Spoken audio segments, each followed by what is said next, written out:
Well, I started out in general surgery.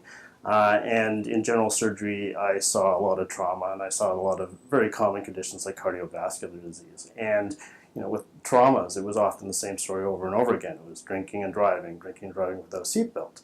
And similarly, in cardiovascular disease, we would have these folks who are chronic vasculopaths, and we would do amputations of their toes, and we'd do amputations on their feet, and then we do a below knee amputation, and then we'd be doing above knee amputation, and then we'd do a disarticulation, and they never healed properly. And I kept on thinking, well, wouldn't it just be better to control their diabetes and stop them from smoking? So I like to tell everybody that the residency in public health was the best job I ever had. And that's because I got so many fantastic opportunities. I was able to study and train under world experts in the field of things like HIV. I was able to travel and work in international settings with UNICEF doing polio eradication, providing medical services in Tibet. And I was able to do things that I never thought I would do, like being trained in aerospace and diving medicine by the Canadian Armed Forces. Often when people think of the public service, they don't think of it as exciting or sexy, but I think public service is exciting and sexy. And sometimes it's a little bit dangerous too. So, in order to actually to deal with something like pandemic influenza, it takes a lot of preparation, it takes a lot of planning, and it involves a lot of resources.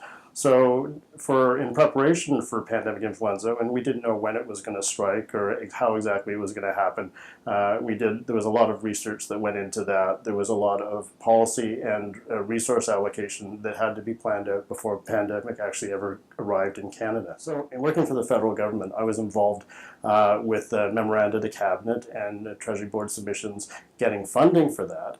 And then doing planning through pandemic influenza committees and preparation with individual Aboriginal communities, doing planning around emergency planning, pandemic planning. And then when H1N1 pandemic influenza struck, we were ready. We had every single Aboriginal community in BC had a pandemic plan.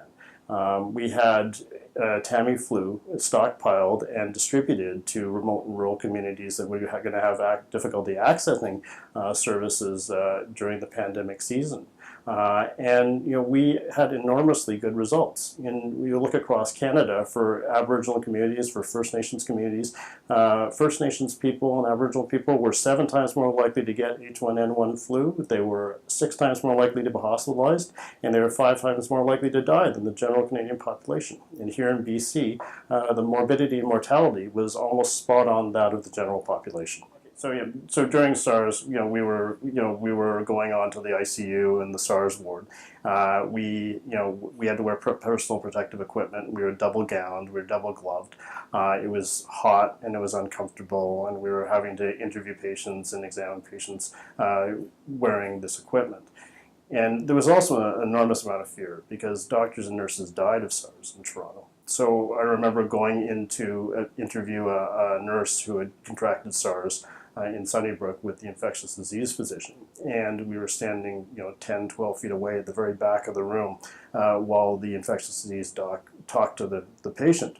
And then after the ID doc left, I went up to interview him, and when I shook the hand of the patient, he said, that's the first time anybody's actually touched me since I was diagnosed with SARS.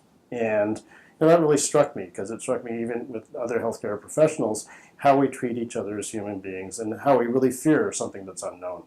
Well, I have an enormous amount of affection for UBC because I trained here, and I also believe that I probably got one of the best educations in the world.